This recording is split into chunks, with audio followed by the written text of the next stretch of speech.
Okay mga Krisar, kakapasok lang po ng balita, isang vlogger, no? Pinatawag sa Congress at na-cite in content mga bossing ko. Panoorin niyo po bossing ko ang vlogger na si Super DM. Panoorin niyo po ng full video itong ating vlog para malaman niyo kung paano na paano na site and content itong vlogger na si Super DM mga bossing ko. Yes, bossing ko, totoo po yan. Na site and content po siya. Yes, bossing ko ha. Site and content. Yes, panoorin nyo po. Super DM vlogger, kawawa ngayon, nasa loob ng kongreso. Na priso. Na priso si Super DM. Nasa house ng mga crooks, no? Na site and content siya ngayon. O, di ba ikaw si Treliling? Kapag nagtatanong ka, grabe, napakagaling. Ngayon kami naman ang magtatanong sa'yo ito, dapat mong sagutin. Kung masama pala ang taong ito, bakit gusto mo siyang makatandim? Ngayon hindi ka pinagbigyan, tahol ka ng tahol. Sino maniniwala sa'yo, yung kambing? Hindi na kami naniniwala sa kudita mo. Noon kalyado mo si Aquino. Yung binabayad sa'yo magkano? Ganyan din ang ginawa mo kay Gloria. Pagbibintangan na kurakot pero nasaan ang ebidensya? Pinapatalsik nyo siya. Ngayon ang pumalit isa ring walang konsensya. O nasaan ang independensya? Kung kaya palang sirain ng isang tao ang demokrasya.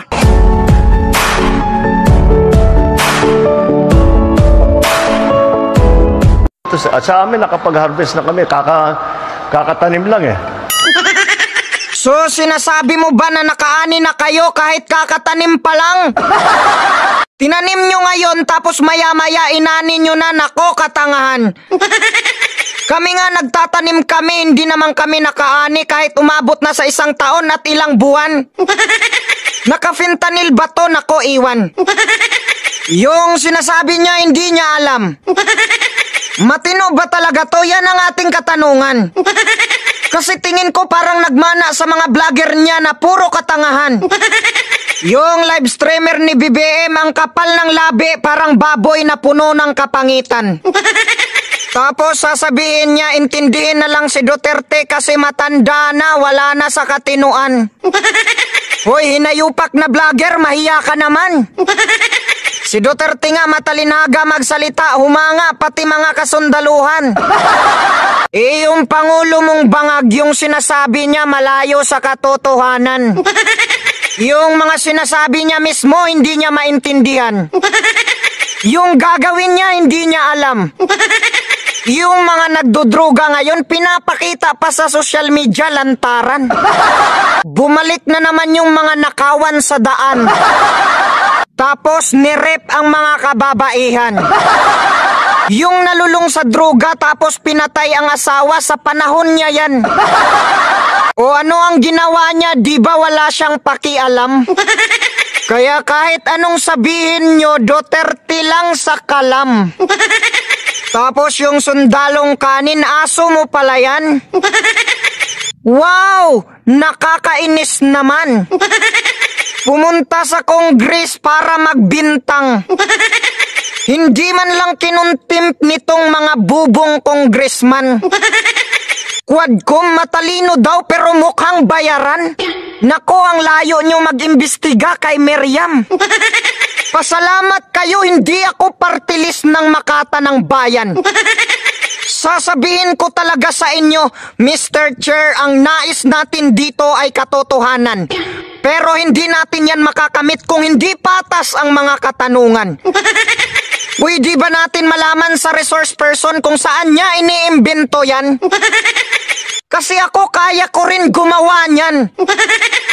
Kung hindi naman yan galing sa bangko, so paano mo yan papatunayan? Bubong Quadcom, pinapasalita lang ang magdalo para manira ng pangalan. Kapag naglabas ng piking ebidensya ang resource person, wala man lang katanungan. So paano natin maklarify ang katotohanan? Yung hearing nyo parang nagbablog lang. Kapag kaming mga vlogger ang nagsasalita, tanggal ang inyong kayabangan.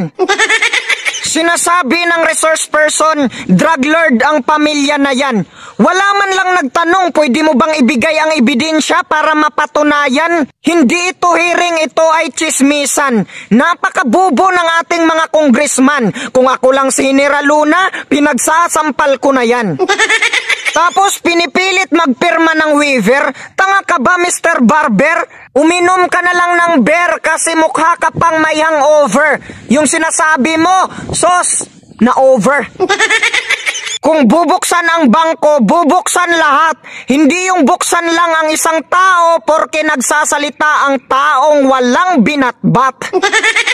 Tapos sasabihin ng mga bobo, pirmahan mo na lang ang waiver kung wala kang tinatago. Putang ina, kahit abogado pa ang tanungin mo, yung nag-aakusa dapat ang magpapatunay.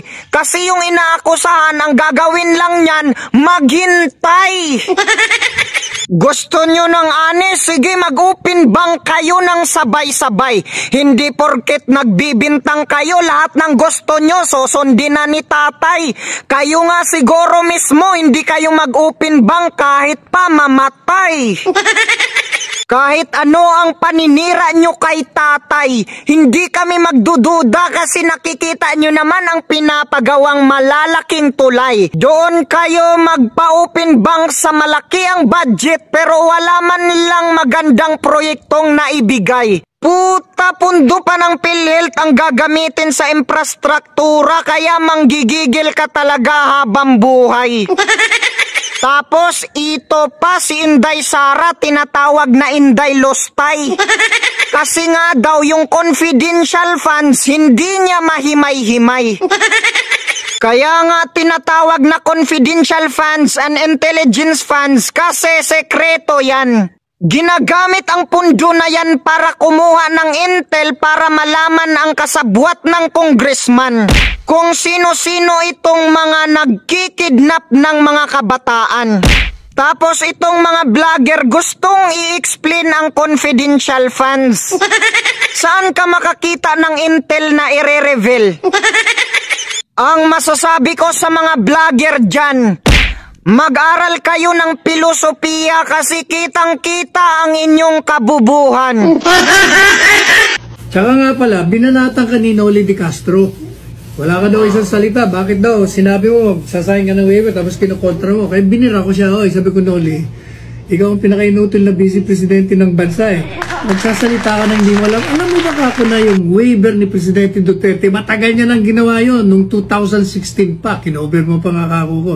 Di ba nagbigay ka ng waiver? Tanda mo yung waiver? Kaya lang hindi ka ako nirelease kasi joint account. Yung isa, anak niya. Kaya yung bangko, hindi nirelease. Pero sa totoo lang, pinarelease niya pa rin. Ang laman ng kanyang bangko ay 15 or 16,000 pesos lamang. Kung sa tingin ninyo na may violate na batas yung isa ninyong resource person, bakit hindi ninyo sinight in contempt? Bakit yung mga bisita ninyo, yung resource person ninyo, hindi nyo gusto yung sagot dahil ayaw tumugon base sa inaantay ninyong tugon, kino-contempt ninyo? Bakit yung di umanong nagpresenta ng dubious, fake o spurious bank record hindi nyo sinight in contempt? Meron yata kayong kinikilingan, meron kayong tinititigan at meron kayong tinitingnan lamang. Hindi patas ang ginagawang pagdinig dyan sa Kongreso.